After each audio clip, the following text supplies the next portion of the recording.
ಇತ್ತೀಚೆಗೆ ಟ್ರೆಂಡಿಂಗಲ್ಲಿರೋ ಮಾವಿನಕಾಯಿ ಚಟ್ನಿನ ನಾವು ಹೇಗೆ ಮಾಡಿದ್ವಿ ಅಂತ ನಿಮಗೆ ತೋರಿಸ್ಬೇಕು. ಬನ್ನಿ ಮತ್ತೆ ಹೇಗೆ ಮಾಡಿದ್ವಿ ಅಂತ ನೋಡೋಣ. ನಮಸ್ತೆ, ನಾನು ಅಕ್ಷತಾ. ಕೋಟೆನಾಡು ರೆಸಿಪೀಸ್ ಚಾನಲ್ಗೆ ಸ್ವಾಗತ. ಪ್ಯಾನ್ ಬಿಸಿಗಿಟ್ಕೊಂಡು ಜಾಸ್ತಿನೇ ಅಡುಗೆ ಮಾಡೋ ಎಣ್ಣೆ ಹಾಕ್ಕೊಂಡ್ವಿ. ಅದಕ್ಕೆ ಒಂದು 5 ಟೊಮೊಟೊ ಹೆಚ್ಚಾಕ್ಕೊಂಡ್ವಿ. ಹುಳಿ ಮಾವಿನಕಾಯಿ ದೊಡ್ಡದೊಂದು ಹೆಚ್ಚಿ ಅದಕ್ಕೆ ಹಾಕ್ಕೊಂಡ್ವಿ. ಒಂದು 4 ಹಸಿಮೆಣ್ಸಿನ್ಕಾಯಿ, ಸ್ವಲ್ಪ ಬೆಳ್ಳುಳ್ಳಿ ಸಿಪ್ಪೆ ಸಮೇತ ಹಾಕ್ಕೊಂಡ್ವಿ. ನಂತರ ಅದು ಬೇಯಬೇಕಲ್ವ, ಒಂದು ಮುಚ್ಚಳ ಮುಚ್ಚಿಬಿಟ್ಟು 1-2 ನಿಮಿಷ ಬೇಯೋದಕ್ಕೆ ಬಿಟ್ವಿ.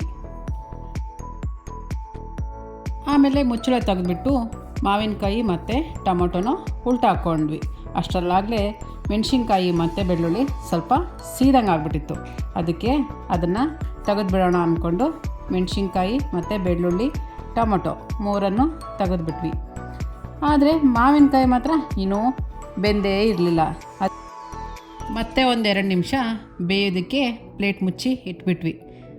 ಆಮೇಲೆ ತೆಗೆದು ನೋಡಿದ್ರೆ ಈ ರೀತಿ ಆಗಿತ್ತು. ಅದು ತೆಗಿಯೋಕ್ಕೂ ಬರ್ತಾ ಇರಲಿಲ್ಲ. ಕಷ್ಟಪಟ್ಟು ಏನೋ ಮಾಡಿ ಈ ರೀತಿ ತೆಗೆದ್ಬಿಟ್ಟು ಜಾರೊಳಗೆ ಎಲ್ಲ ಹಾಕ್ಕೊಂಡ್ವಿ. ಸ್ವಲ್ಪ ಅದಕ್ಕೆ ಹಸಿರುಳ್ಳಿ ಹೆಚ್ಚಾಕ್ಕೊಂಡ್ವಿ, ಸ್ವಲ್ಪ ಉಪ್ಪು, ಕೊತ್ತಂಬರಿ ಸೊಪ್ಪು, ಸ್ವಲ್ಪ ಖಾರದ ಪುಡಿ ಹಾಕಿಬಿಟ್ಟು ಮಿಕ್ಸಿ ಮಾಡ್ಕೊಂಡ್ವಿ.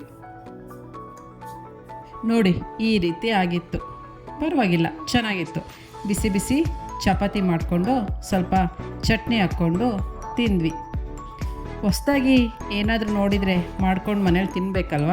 ಹಾಗೆ ನಾವು ಕೂಡ ಈ ರೀತಿ ಚಟ್ನಿ ನೋಡಿದ್ವಾ, ಅದಕ್ಕೆ ಮನೇಲಿ ಒಂದ್ಸರಿ ಟ್ರೈ ಮಾಡಿದ್ವಿ. ನೀವು ಒಮ್ಮೆ ಟ್ರೈ ಮಾಡಿ ನೋಡಿ, ಮಾವಿನಕಾಯಿ ಚಟ್ನಿ ಹೇಗಿತ್ತು ಅಂತ ಹೇಳಿ. ನಾವು ಮಾಡೋ ವೀಡಿಯೋಸ್ಗಳು ನಿಮ್ಗೆ ಇಷ್ಟ ಆಗ್ತಾಯಿದ್ರೆ ಚಾನಲ್ನ ಸಬ್ಸ್ಕ್ರೈಬ್ ಮಾಡ್ಕೊಳ್ಳಿ, ಲೈಕ್ ಮಾಡಿ ಮತ್ತು ಶೇರ್ ಮಾಡ್ಕೊಳ್ಳಿ.